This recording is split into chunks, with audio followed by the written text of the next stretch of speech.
ఓం శాంతి. ఈరోజు ఆగస్టు 26వ తేదీ 2026 శివబాబా వినిపించిన మురళి సారాంశము.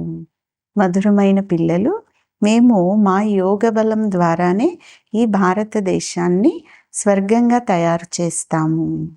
అక్కడ ఒకే ధర్మము, ఒకే రాజ్యము ఉంటాయి అని మీరు గ్యారెంటీ ఇస్తారు అంటున్నారు బాబా. ప్రశ్న: మాయ కలిగించే ఏ విఘ్నం నుండి సురక్షితంగా ఉండువారు చాలా మంచి అద్భుతాన్ని చేయగలరు? సమాధానం: మాయ కలిగించే అన్నింటికన్నా పెద్ద విఘ్నము దేహ అభిమానంలోకి తీసుకొచ్చి ఒకరి నామరూపాలలో మరొకరు చిక్కుకొనేటట్లు చేయటం.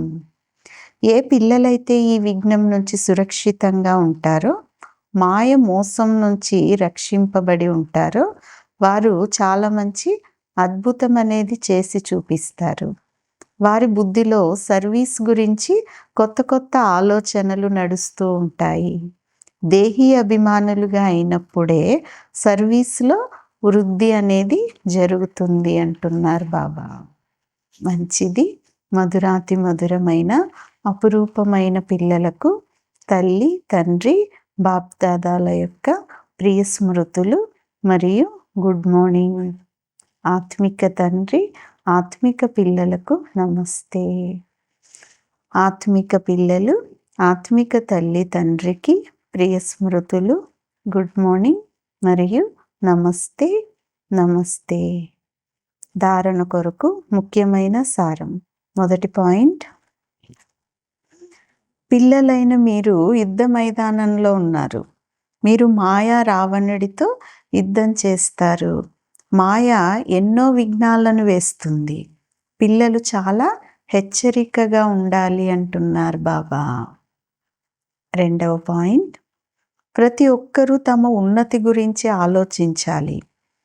చిత్రాలపై ఎలా అర్థం చేయించాలో, సేవను ఎలా పెంచాలో, మనుష్యులు సహజంగా అర్థం చేసుకునేలాగా చిత్రాలలో ఏం ముద్రించాలో అని ఆలోచిస్తూ ఉండాలి అంటున్నారు బాబా. ఈరోజు వరదానం: దేహ అభిమానం యొక్క త్యాగము ద్వారా శ్రేష్ఠ భాగ్యాన్ని తయారు చేసుకునేవారు సర్వసిద్ధి స్వరూప భవ. వరదానం యొక్క వివరణ: దేహ అభిమానాన్ని త్యాగం చేసి, అనగా దేహీ అభిమానిగా అయినందున తండ్రితో సర్వ సంబంధాలు, సర్వశక్తుల అనుభవం అనేది అవుతుంది. ఈ అనుభవమే సంగమ యుగం యొక్క సర్వశ్రేష్ఠ భాగ్యము.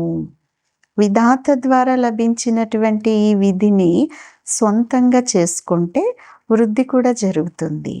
సర్వసిద్ధులు కూడా ప్రాప్తిస్తాయి.